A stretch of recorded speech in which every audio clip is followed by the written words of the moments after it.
हाय तर चला, आज सकाळची सुरुवात पाण्यापासून झाली होती. आज सकाळी सकाळी लवकर 5:45ला नळाला पाणी आले होते आणि सगळं पाणी वगैरे भरून घेतलं.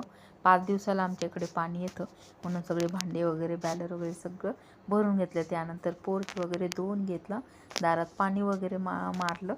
पाणी मारून झाल्यानंतर चला म्हटलं दार वगैरे सगळं स्वच्छ करूया पाण्याने. त्यामुळे दार वगैरे सगळं स्वच्छ करून घेतलं. सकाळी सकाळी पाणी आल्यावर मस्त वाटतं. त्यानंतर आंघोळ करून 1 ग्लास रोज मी असं 1 ग्लास चहा प्यायच्या आधी पाणी पित असते. तुम्ही देखील पीत जावा. त्यानंतर पीठ मळून घेतला आणि बेसन पोळ्या करायच्या होत्या. मुलगीला खूप आवडतात.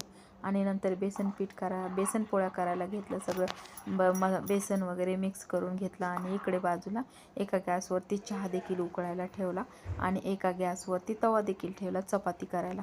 दोन्ही कामं चालूच होती आणि तेवढ्या घातीमध्ये चहा देखील प्यावा म्हणलं, जरासा उभा राहून चहा देखील पेला आणि इकडं बेसन पोळ्यासुद्धा करत होते.